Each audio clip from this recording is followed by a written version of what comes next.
Yeah, yeah. Oh, that's good. Yeah, man. Let's get into it. What do we got? Let's talk. Yeah, let's talk. So, I mean, the big thing that I'd like to talk to you about, and obviously now that I'm in the youth space, is trying to educate parents a little bit more and trying to help young athletes, kind of figure out this avenue of soccer and helping them how to figure out how to get to the next level. And obviously you have a lot of experience. I did a little bit of research on you. Love Oh, AI. Love it. AI just oh, pulled here up we this go. huge profile on you. But you've Doing a obviously, background check. I like it. yeah. Oh, I know everything about you. You know, but obviously you played at UVM and you played some professional here in the States and overseas. You've been coaching for over 30 years now, in the D1 space. You've been to the tournament multiple times. And then obviously, you were a big turning point for UVM that eventually Rob took over and led him to a national title. So you've seen, I mean, I remember when I went to UVM, I mean, I think that previous season you guys had one game. And I was like, I was sitting there Yeah. looking at UVM like, man, did I make the right choice? You know what I mean? You Uh, did. You did because we had previous team was a very dominant senior laden team, and then they all left. I mean, I want to say that I'm thinking all the way back there, but I want to say 10 guys, 10 seniors, all pretty much yeah, starters left. So that for that one win team was mostly freshmen. yeah, And that was scary. Like that was a really hard experience, but I still think to this day like that was one of my best coaching jobs.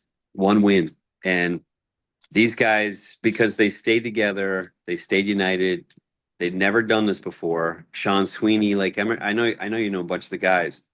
And they eventually in their 4 years went on to win the conference again. They won the championship. yeah, But the job was to keep them going, moving forward. When you lose by a goal, and it's heart wrenching for these guys, and to coach them through all that, to keep them connected, and then to grow together, and then the next year's better, and the following year's better, and then they win the conference, right? So yeah, those are very powerful experiences as a coach.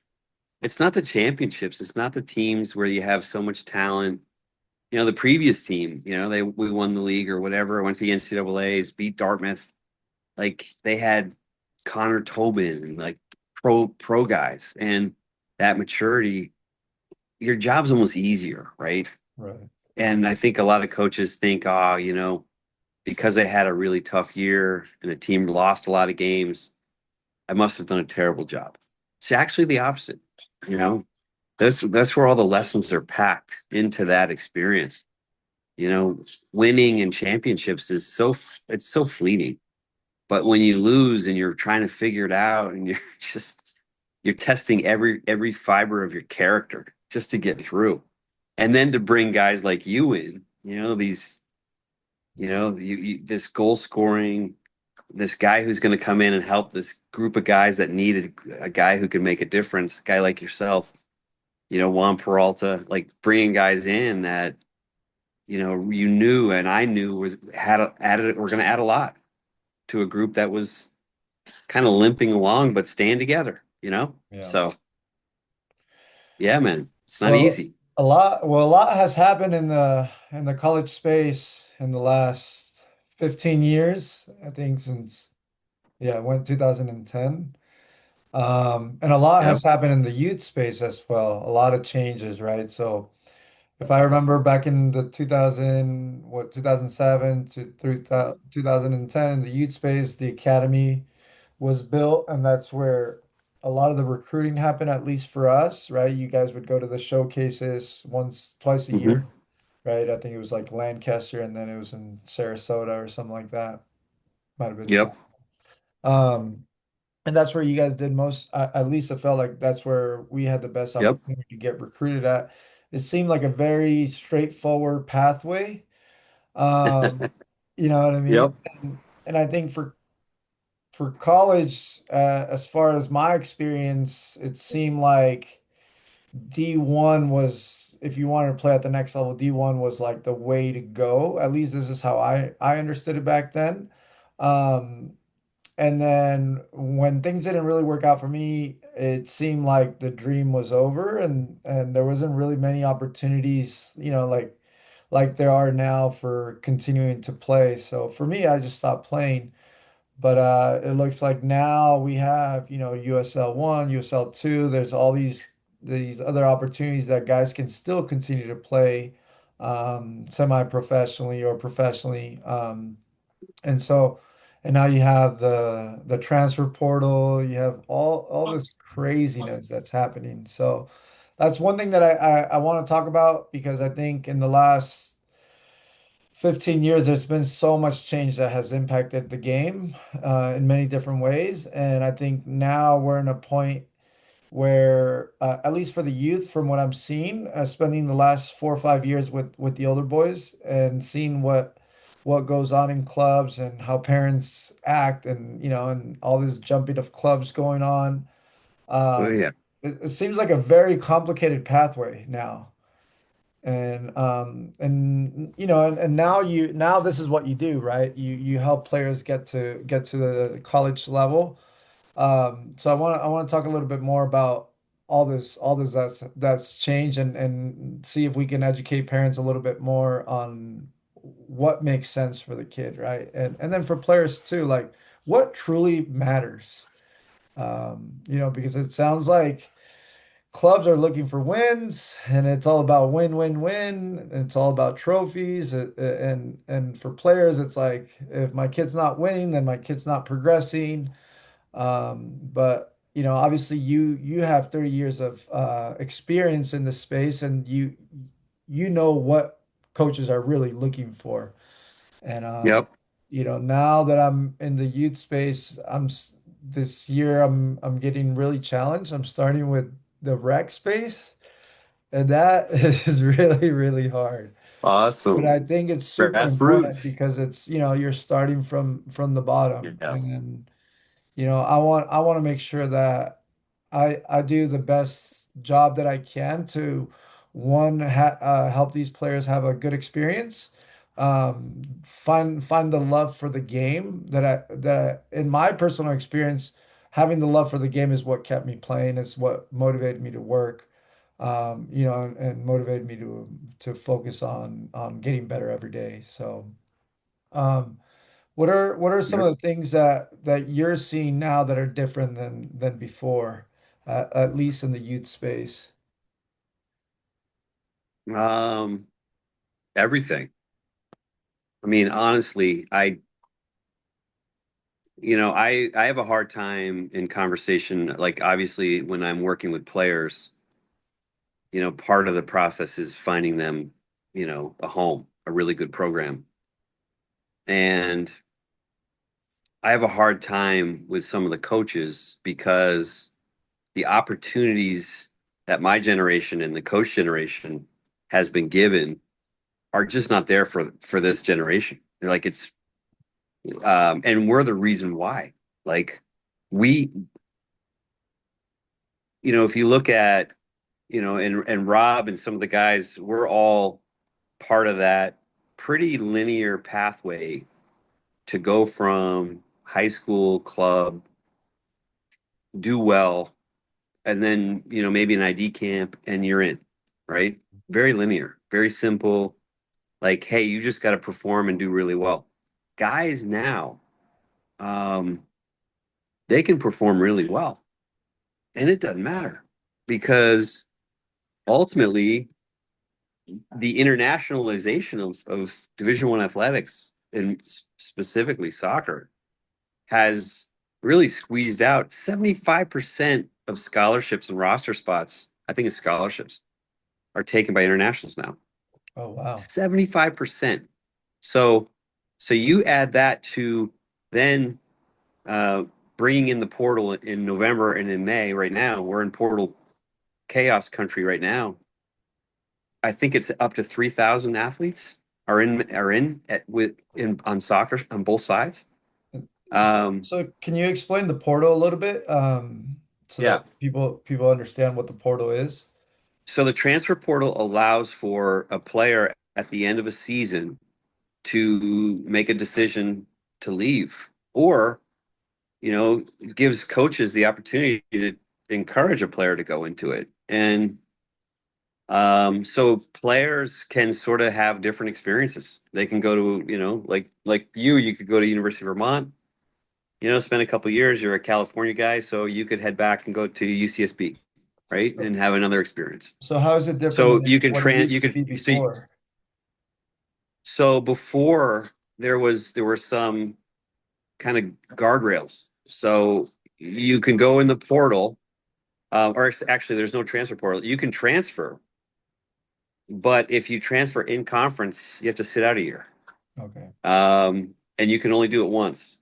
Now it's like, you can do it as many times as you want. Oh, So with this new proposal of 5 for 5, they're going back to the one transfer. okay. So they're figuring out that this has turned into it's like a carousel of players just going all over the place. And really there's no stability, there's no rhyme or reason. A player can just be unhappy about, hey, I'm not the choice or whatever. I'm out. And it's not great for them, and it's not great for a program because, going back to the coaches in my generation, we had those opportunities. It was very rare that there was a transfer, on your mind, other than, something really difficult happening, having to go back closer to home, whatever.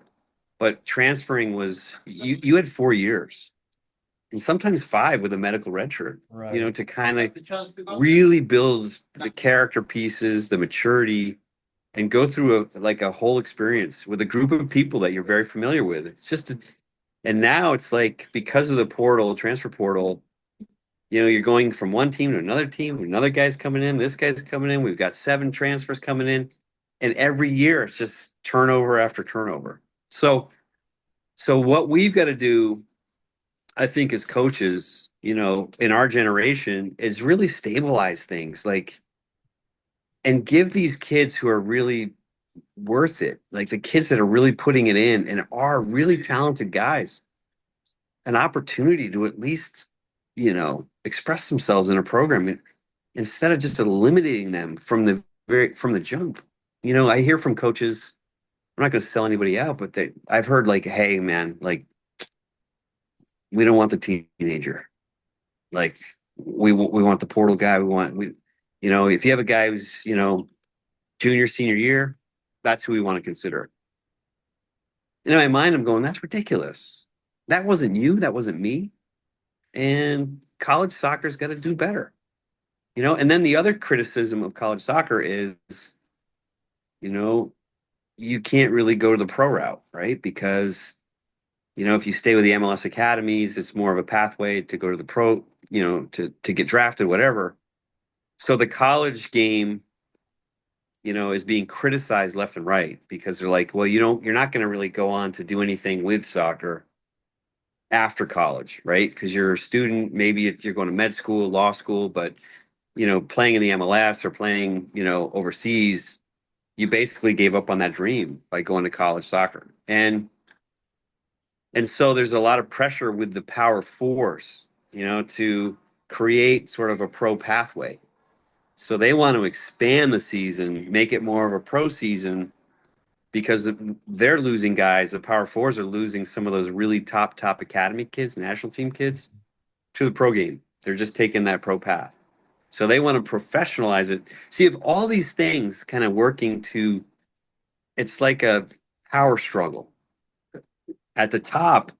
And kids, and parents, sort of where you are at the rec level and the club level and the high school level, are struggling because of the confusion, the power struggle. There's no opportunity. Here's my young son, young daughter loves the game. Like, how do we navigate this process so that they can have access to a college experience? And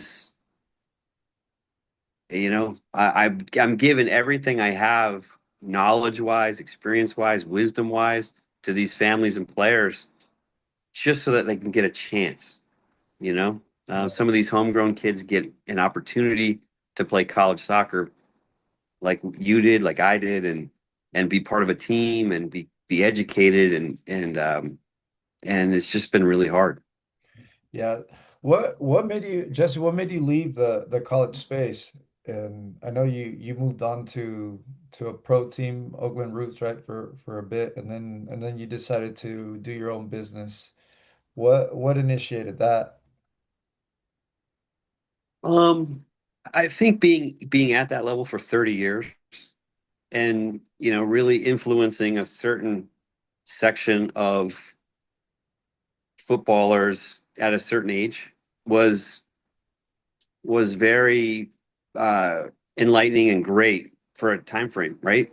Three Right. decades. So what I noticed in the process was I really started to connect more with the guys that were going to the pro level. Like they had a similar vision, a similar passion. I struggled. I start as I start sort of working through my coaching career. I struggled more and more with the guys that didn't take the game as seriously as I did, and there was a disconnect.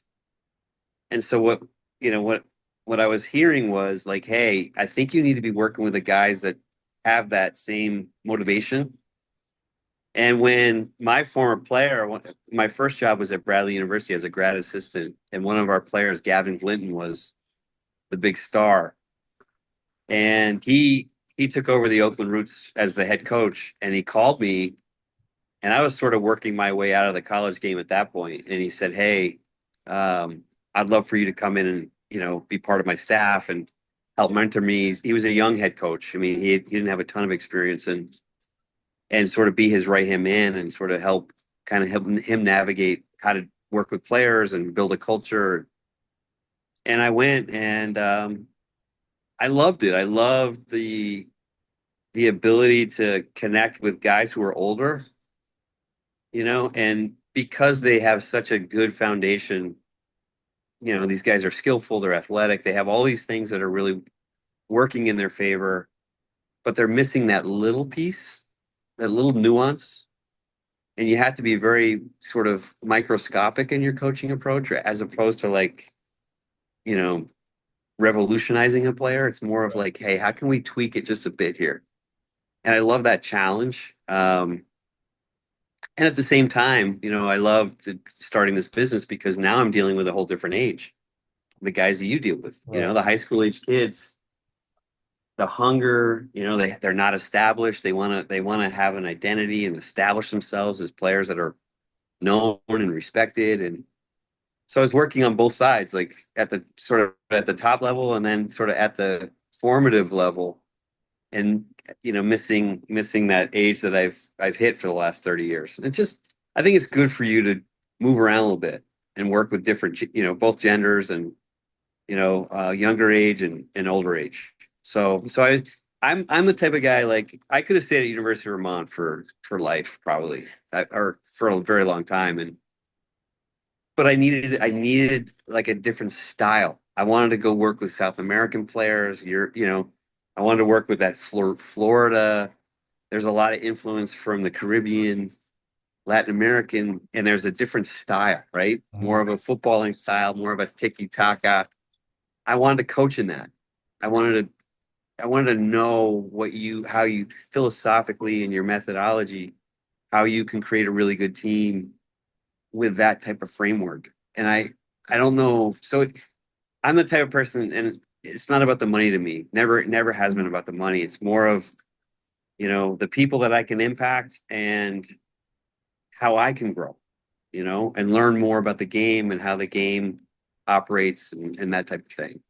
So yeah, that's why I moved around a little bit in that way for those reasons. And well, now that you've been in the space for so long, like what are some of the qualities that all these players have? Like, obviously you have to be able to play, but as a coach, what is one thing that you recognize that all these players have? Especially like let's talk about like D1 athletes, right? Because in the kids space, I always hear I want to be a D1 athlete. I want to go D1. I want to go D1. It almost feels Yeah. like if I'm not D1, I'm not, I didn't make it or it's not good enough. That's right. But what separates a D1 Yeah. athlete from a D2 and a D3?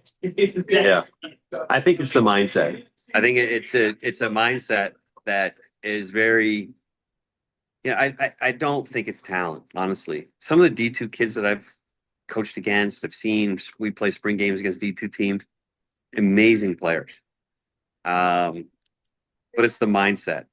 D1 guys for me, they eat, sleep, everything revolves around football. They're so committed to weightlifting, getting stronger, looking at different aspects that they need the edge to develop that competitiveness to win.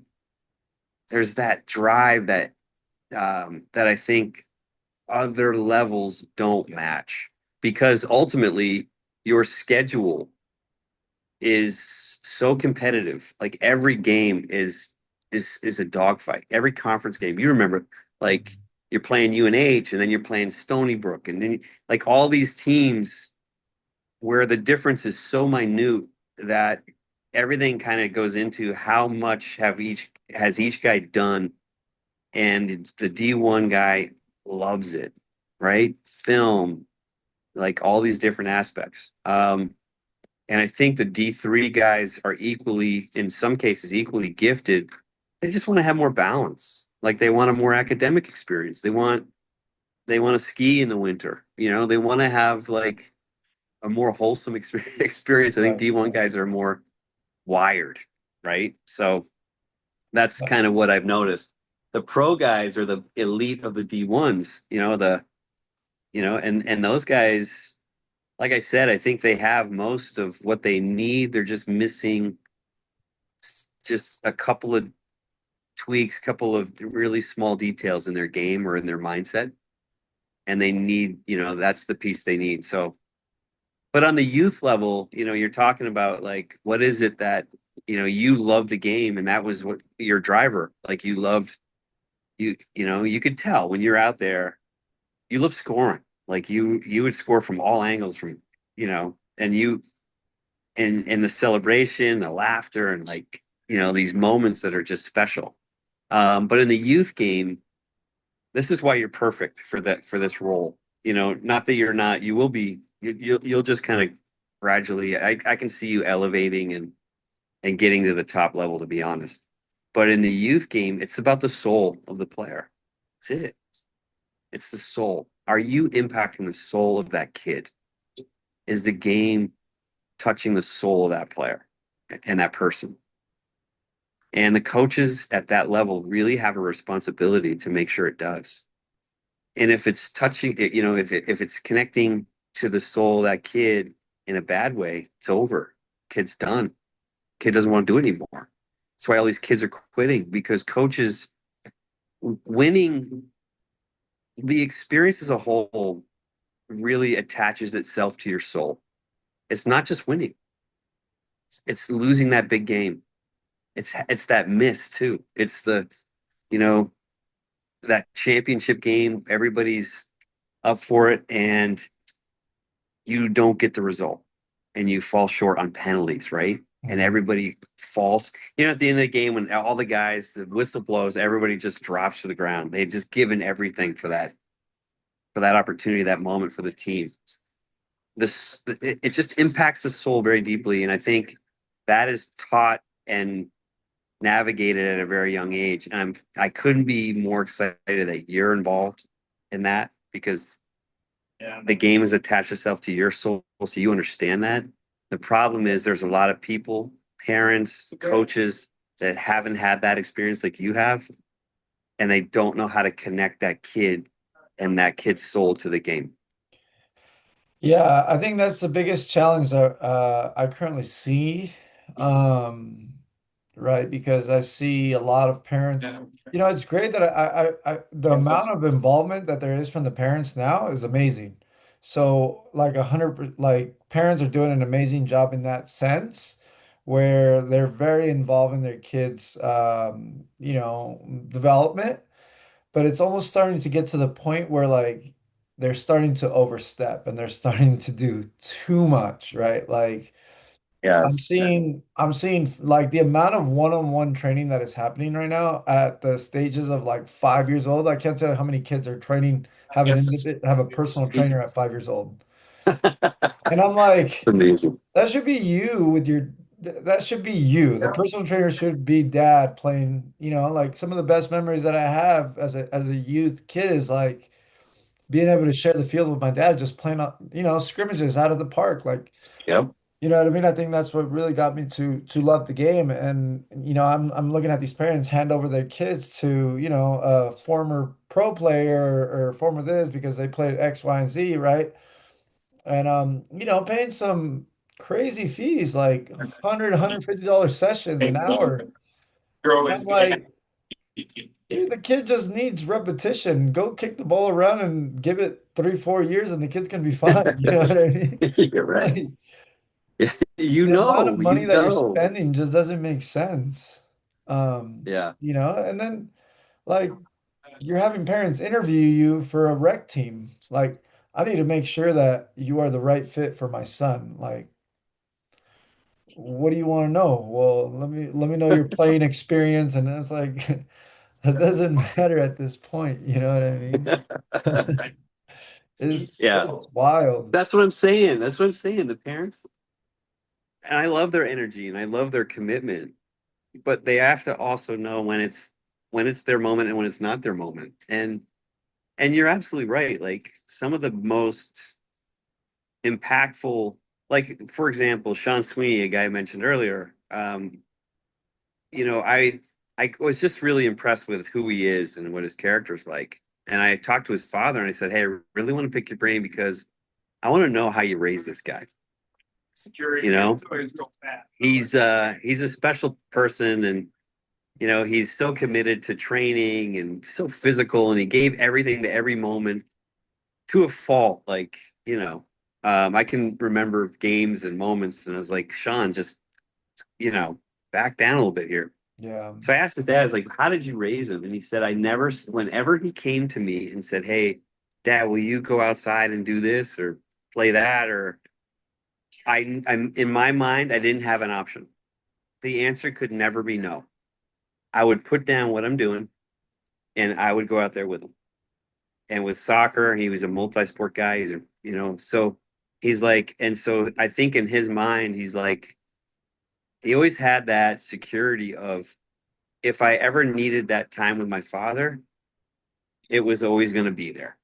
And I never want him to feel like that time is being squeezed or threatened and I think you're right. I think that a lot of parents will hand their kid over to somebody else and they don't really build that trust and that kind of shared experience like you had with your father. And it's a shame because I think it's a really great opportunity.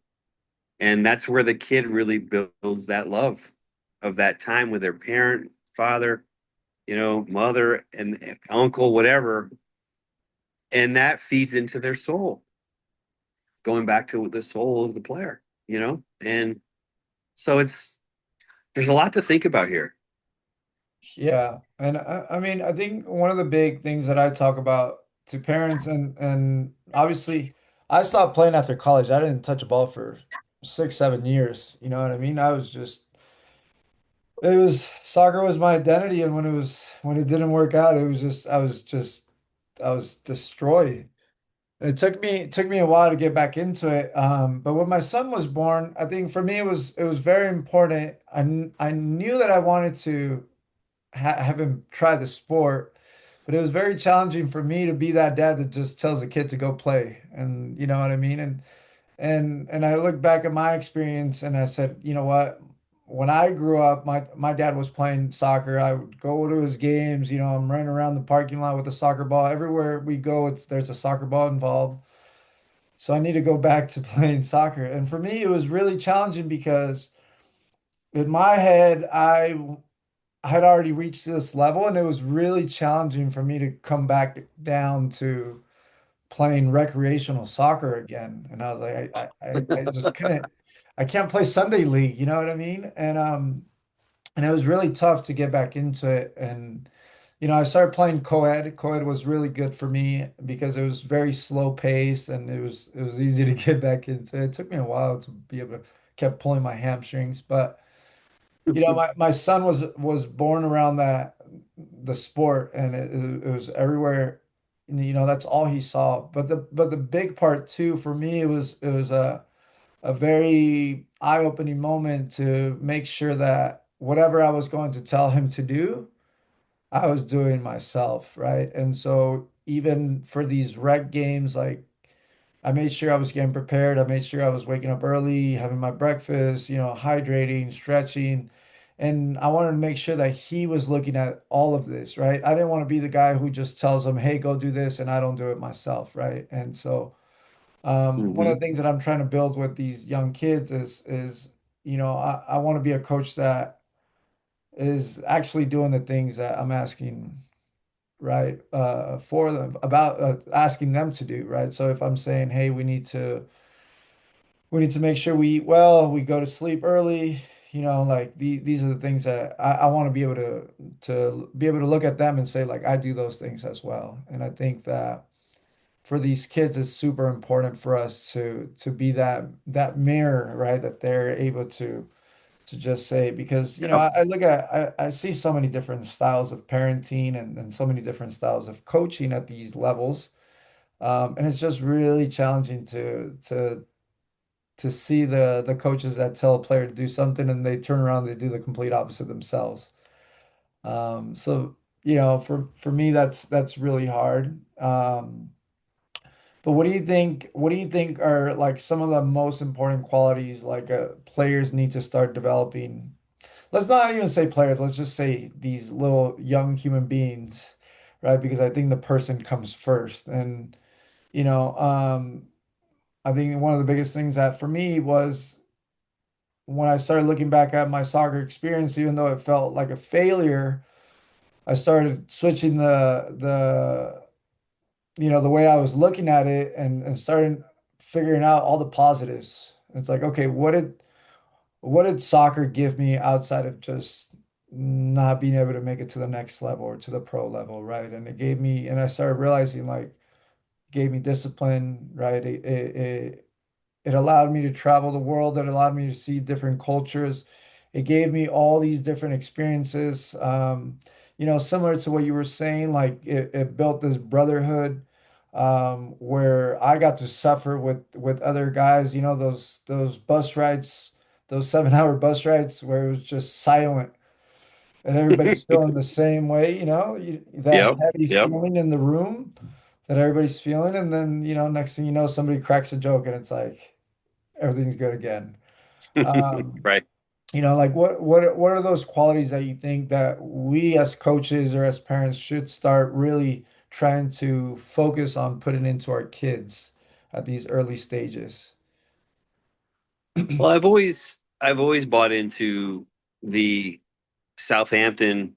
They did an amazing job. They had Gareth Bale. They had all these young proteges and um, prodigies, I should say. And I always wanted to study their model, and their model was I thought it'd be very extravagant. Like we microcycle and they'd use all these different things. They use none of that. They're like, did the kid come in and did he sweat? And if you check that box, okay, did he smile? Did he find joy in the experience? Check that box. Did he get on the ball a lot? And really start to work on ball mastery? Check Mhm. that box. That was pretty much the theory of this academy that had all these amazing players that are now worth hundreds of millions of dollars.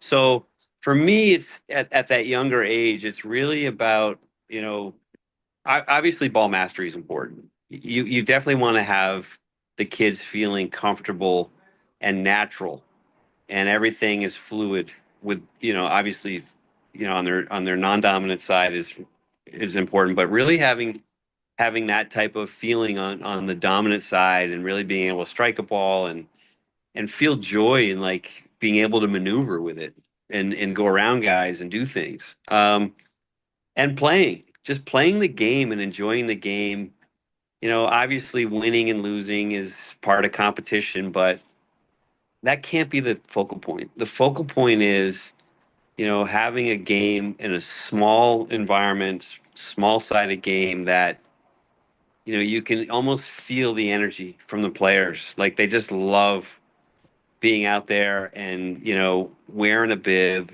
and they're playing 4v4, 3v3, and you got these counter goals set up and you can feel their energy around this, scoring a goal or setting somebody up or, and the laughter. And if you have that consistently in their experience, it's like watering, the roots of a growing plant and like getting the sun and it's just building that foundation of love for the game. And I think parents try to get you know, too involved in a way where they're trying to get too intricate and developing, this all these different things. And I've spent time at Barca, and Real Madrid, and I've watched the kids, and I've watched Espanyol Academy, where the players are surrounded by adults who are playing with them and really showing them, like you said, as role models. Like I was really impressed with Espanyol Academy because they mandated that you had three former pros in the session, two in each in wide area and one in the spine, and they were teaching possession. So three of them, and obviously clubs don't have that luxury, but they do have guys like you. And honestly, Christian, I'll be honest with you. I think you were on a pro track, and that's probably why there was some disappointment because you had all of that ability, and the injuries just kept coming, and and that does happen to guys.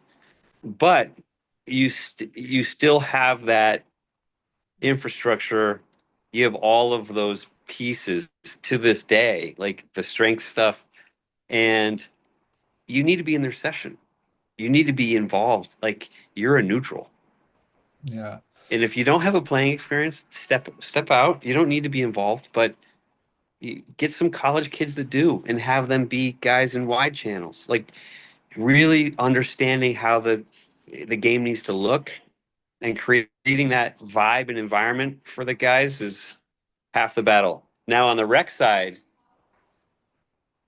I think what's really important is the best rec programs that I ever created were Premier League, Champions League. They had teams and they wore Liverpool, they wore Aston Villa, they wore their jerseys, and it became something that they would watch the pro teams on the Saturday, and it became something that really started to get inside their minds, their hearts, and their souls. Yeah. And they started falling in love with the game. And then I knew, and this program started to really grow. And I knew, like, this is the path.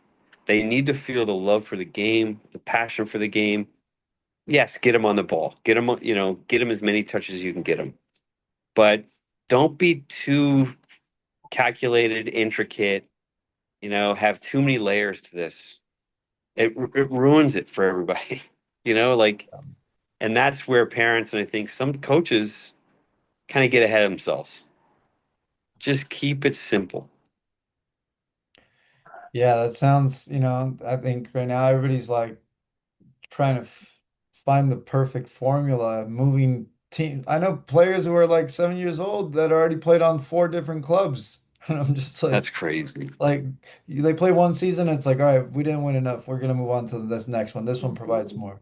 And on the club side too, like I also feel that everybody, it's everything's a selling game, right? It's we're promising this, we're promising that, and obviously we are a volunteer club, and when I joined this as an assistant coach to support this team, they were all 14 years old, and this was my first task. Like, okay, I'm gonna try to prove a concept.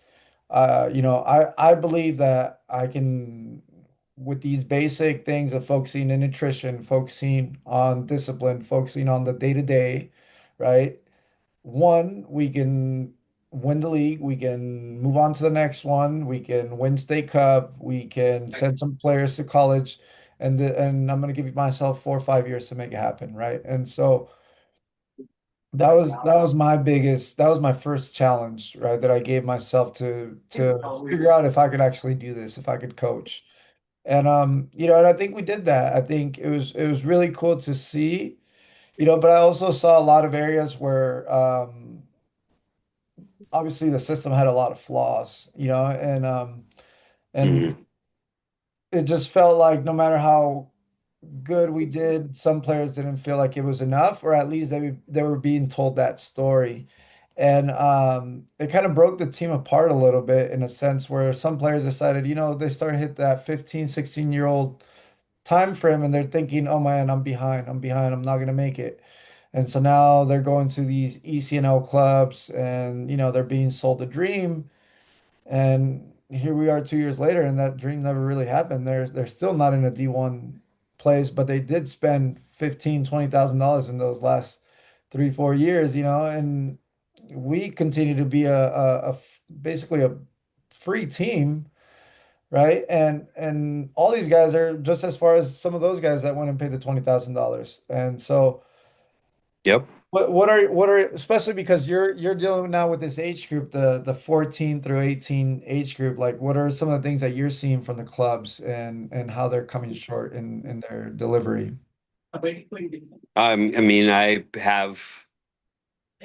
think we're now at 75 players that have gone through a process with us or are in a process with us that the clubs have fallen short in every way on the college side.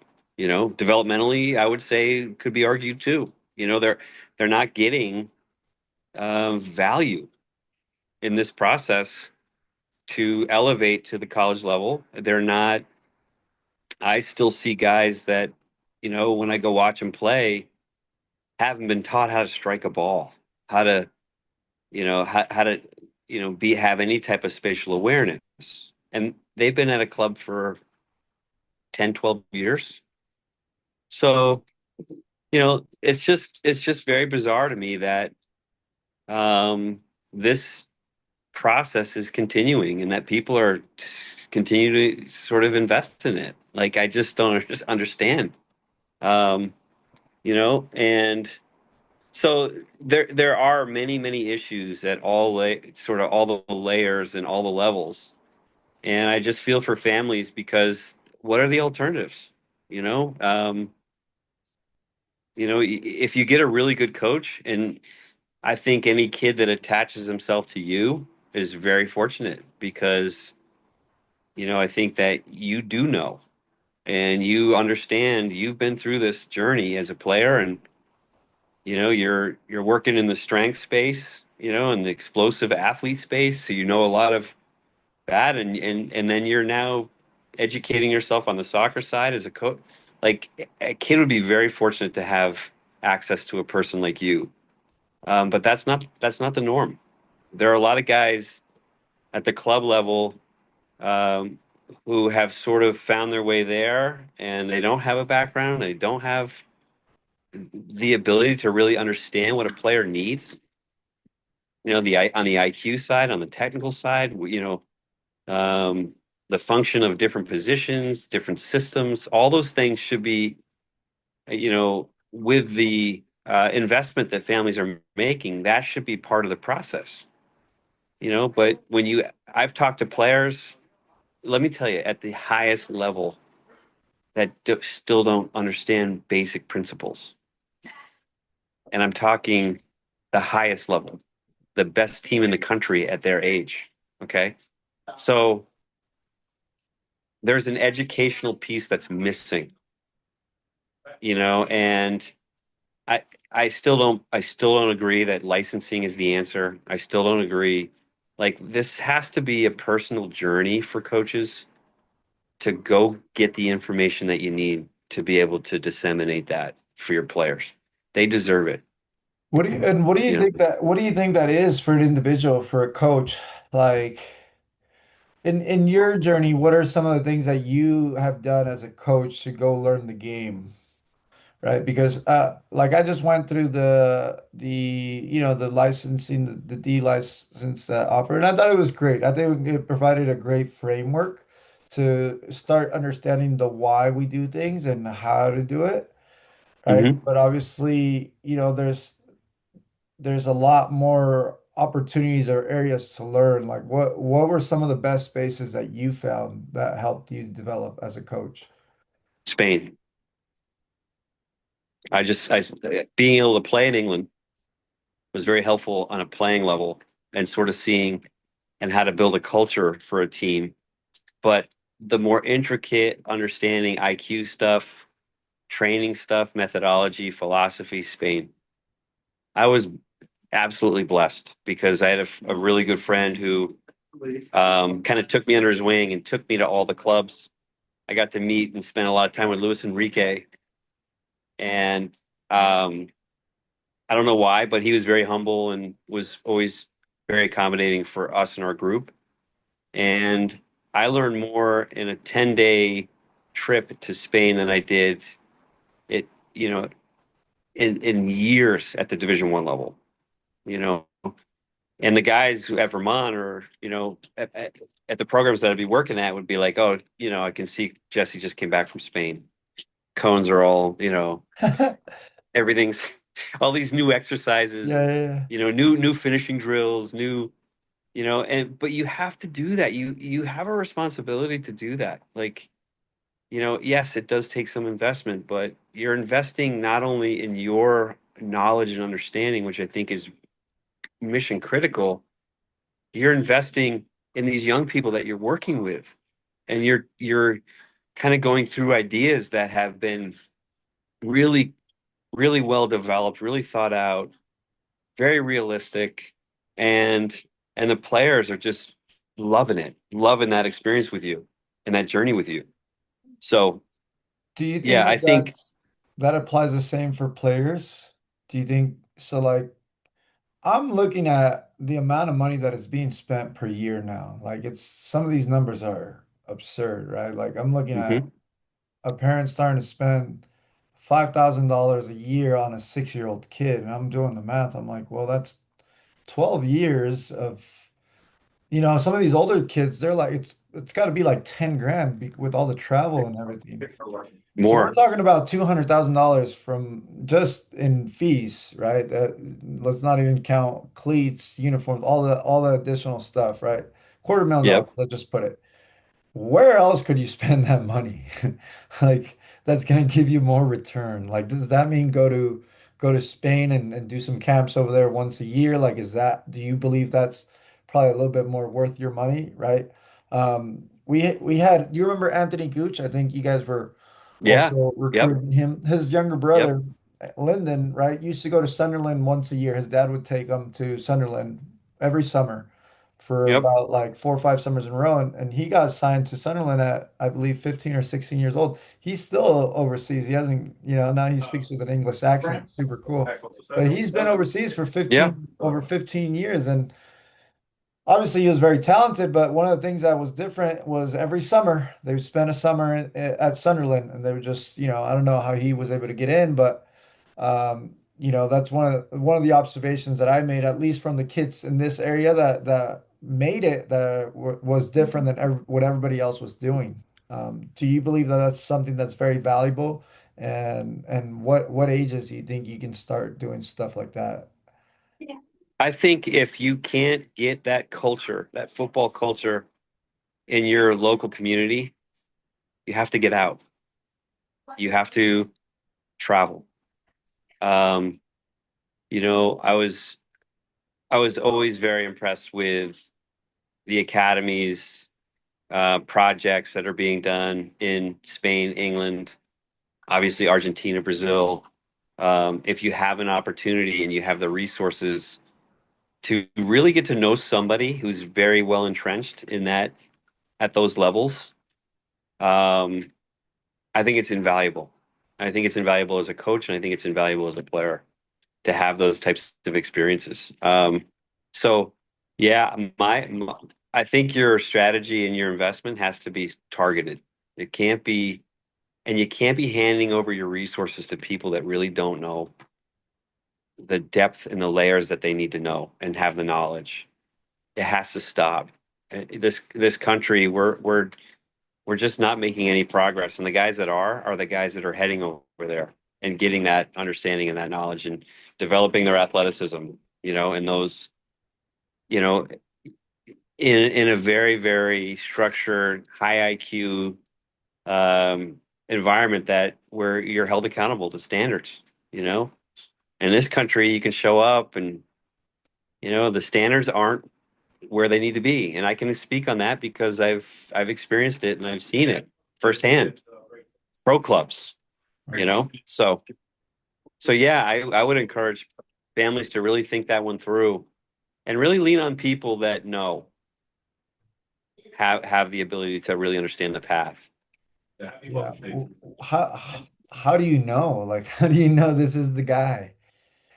What do you think? What are those what do you look for in a coach? Like how do you know this is the club? I think that's the big question that everybody asks, right? And it goes back to what I was saying, like everything just seems like a big marketing scheme, right? Like I even see it here, like, hey, we're gonna take you to this club or we're gonna take you to Mexico and play here and play there. It's like, but are you really getting the exposure?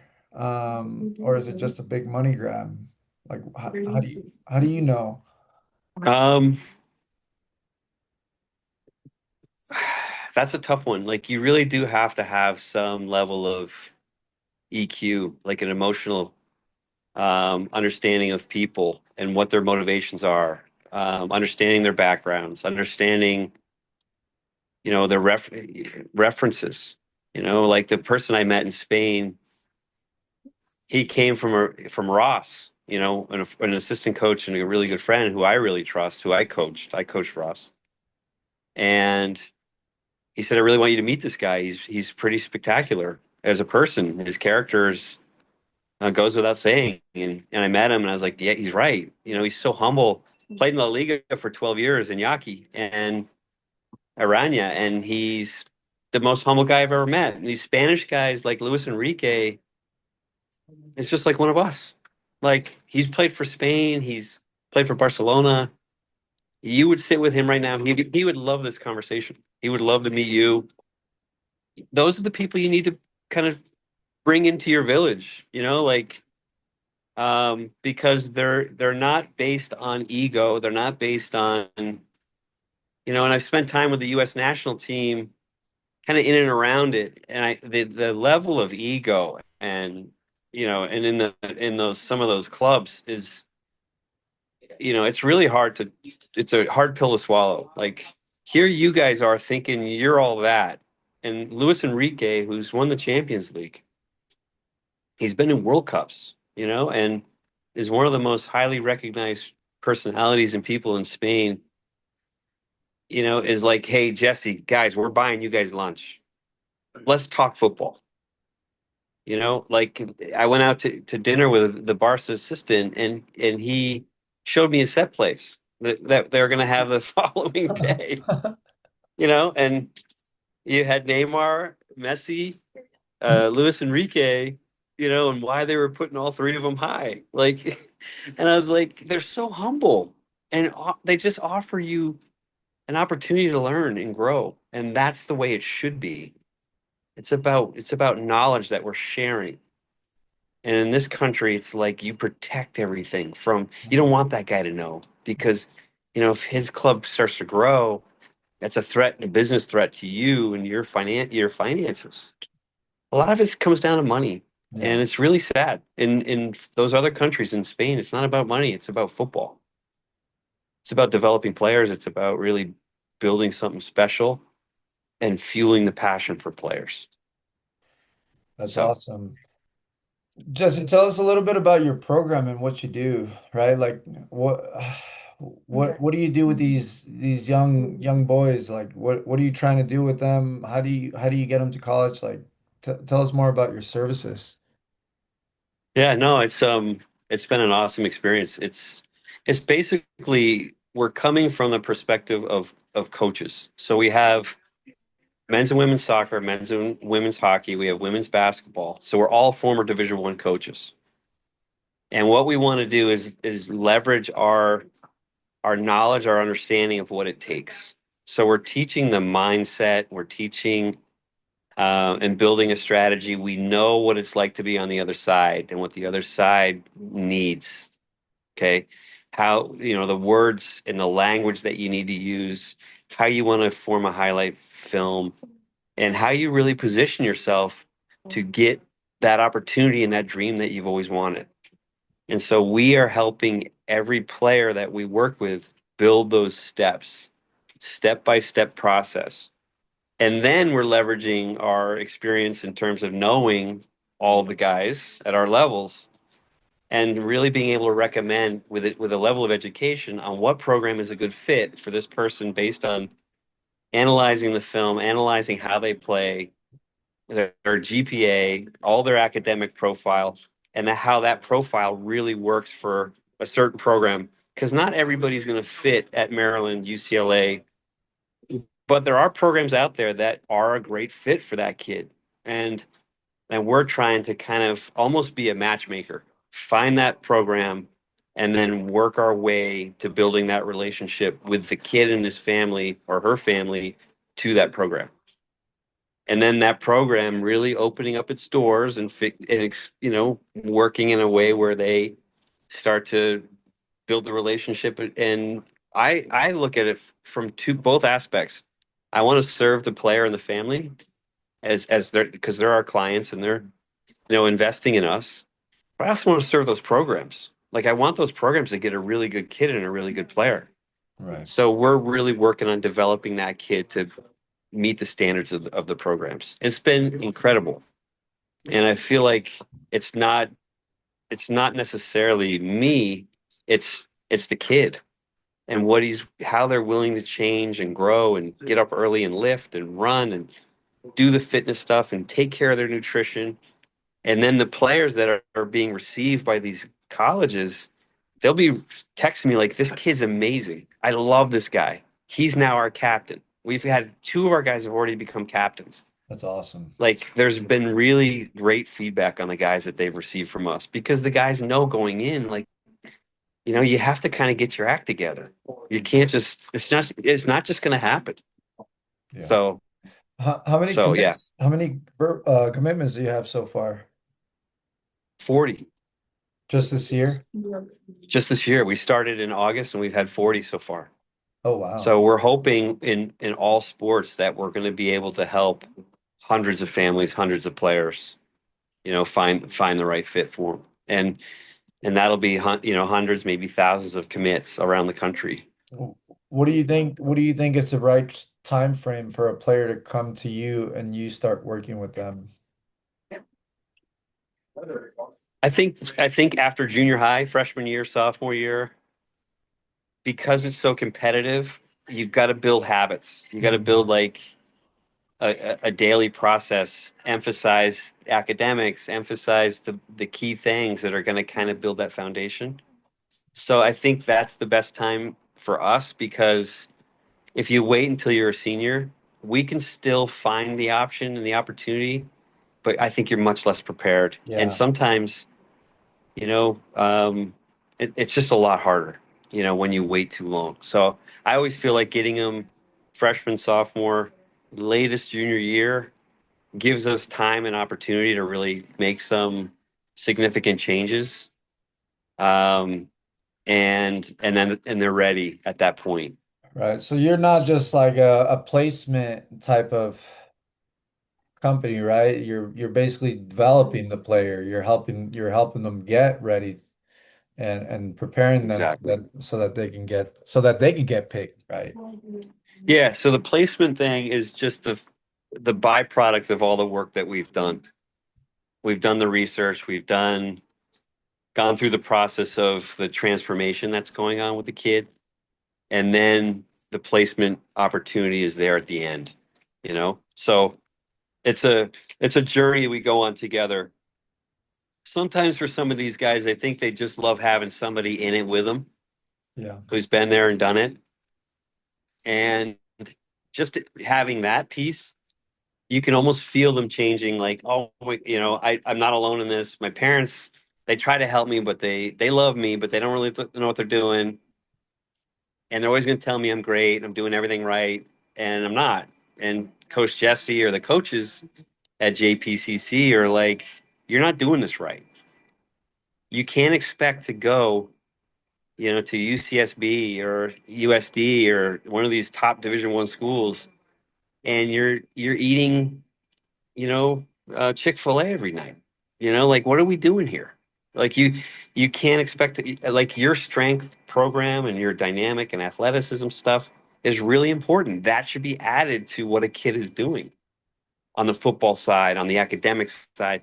Like you almost have to become your very best version to have a chance to play at one of those programs. You have to become your best version.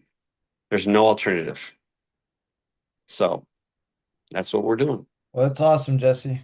Thank you. Thank you for your time, by the way. I know you're Yeah, at this the has been airport right awesome, man. now. It's been No, nice. It's been nice to connect with you again. always, man. So I yeah. love what you're doing. Thank you. And don't allow this football culture to deter you. You should be the dictating the terms. Like you have a lot to offer. You know what it takes. You know how to impact the soul of players.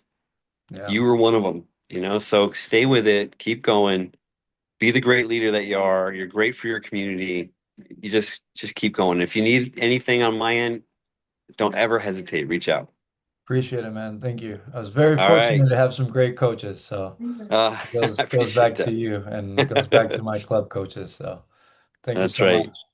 Hey, you have a safe trip, Jesse. All I'll right, talk to you man. Great later. to connect. Bye Talk bye. soon. All right.